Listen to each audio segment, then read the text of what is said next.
ગાડી બાઇક લઈને આવતા હતા, થોડું કાવું માર્યું. એટલે કાવા મારવામાં કોઈ છોકરાને ઉભો રાખીને મારવો અને તિલક કેમ કર્યું છે એમ કરીને મારવો, મને એવું લાગે છે કે આ લોકો બેફામ બન્યા છે. અહીંયા હમણાં જ સાધુ સમાજના પરિવાર સાથે પણ એ લોકોએ કરેલું મને ખબર છે. પણ નાના સમાજો હોય તો નાના સમાજો વિયાય. તમે જથ્થાવાળા સમાજ છો, મોટો સમાજ છે, તેમ છતાં તમને ડર લાગે તો તમને ઘણી વાર એવું થાય કે એમણે કેમ પાછા પડ્યા. તો એ ઘર હોય, નાના સમાજો તો બિચારા શું કરે? રાત વરે કામે જવાનું હોય, ફેક્ટરીઓ છે, રાત્રે અંધારા આવતા હોય અને ક્યાંક કઈ અજુગતું બની જાય તો દરેકને ડર લાગે. મારું અહીંયા કારણ એ છે કે છેલ્લા 6 મહિનાથી હું જોઉં છું તો કે આ બેફામ બન્યા છે.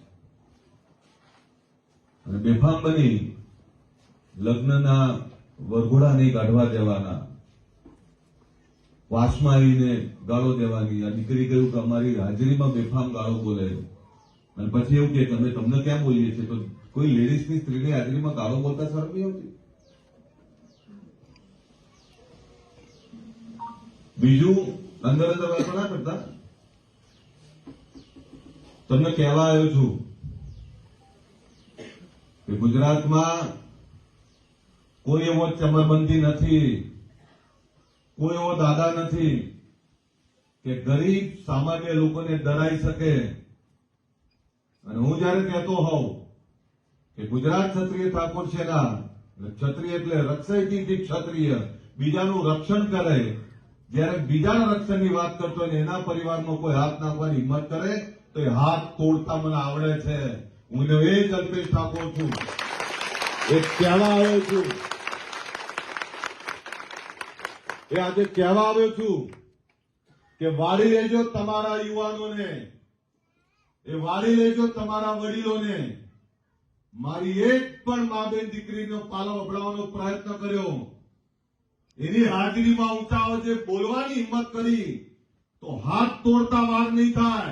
આ એ જ અલ્પેશ ઠાકોરજી કહેવા આવ્યો છું. અને પોલીસને કહેવા આવ્યો છું, તમારું કામ છે લોકોના જાનમાલની રક્ષા કરવાનું, લોકોને રક્ષણ આપવાનું. કોઈ અસામાજિક તત્વ કોઈ પણ સમાજનો હોય, કોઈ પણ સમાજનો હોય, એને પાડી દો. પણ સામાન્ય ગરીબ લોકોને ડરાવવાનો કોઈ પ્રયત્ન કરતો હોય એને આજે નથી ચલાવવાનો, કાલે નથી ચલાવવાનો.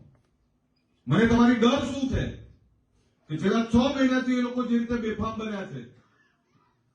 કાલે કોઈ દીકરો કંપનીમાંથી પાછો આવતો હોય, રસ્તો તૂટેલો છે, મેં જોયો છે, અને ત્યાં બાઇક આમથી આમને કાવું માર્યું હોય અને એવી સામાન્ય બાબતમાં ચાંગલો કેમ કર્યો છે, એ ચાંગલો કેમ કર્યો છે એ બાબતમાં એને મારે અને એને પછી છોડાવવા જાય એટલે એના ઉપર એક કેસ થાય, પેલા ઉપર એક કેસ થાય.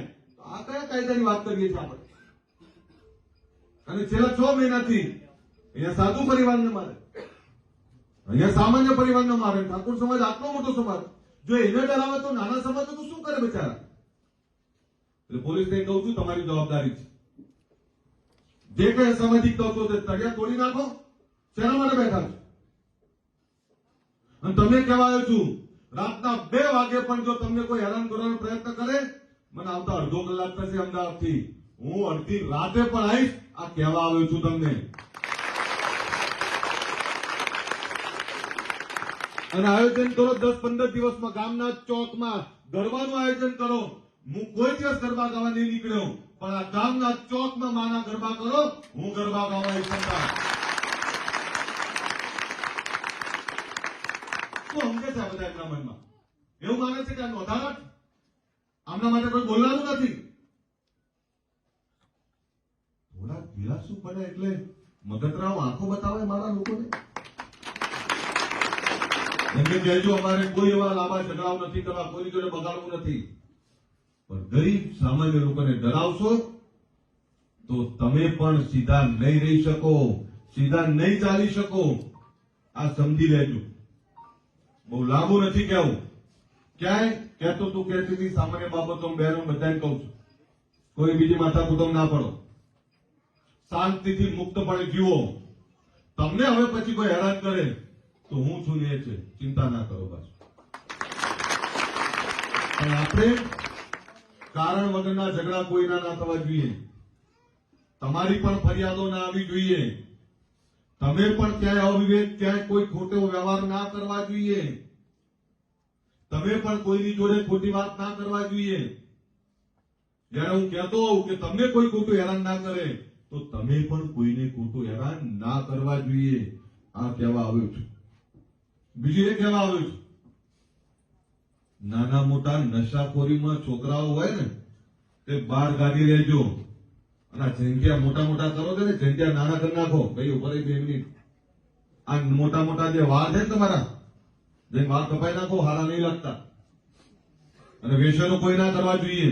હું આટલી બધી વાત કરવા છું, પાછળ મસાલો મચડે આગળ વાત બંધ કરો. આ બધું આ સારી વાત નથી. તમારે એવું સક્ષમ તો બનવું પડશે ને ભાઈ. નશામાંથી બહાર નીકળો, વ્યસનોમાંથી બહાર નીકળો, એ કરો અને એવું વ્યક્તિત્વ બનાવો કે બધા તમને સ્વીકારે, તમે એમને સ્વીકારો.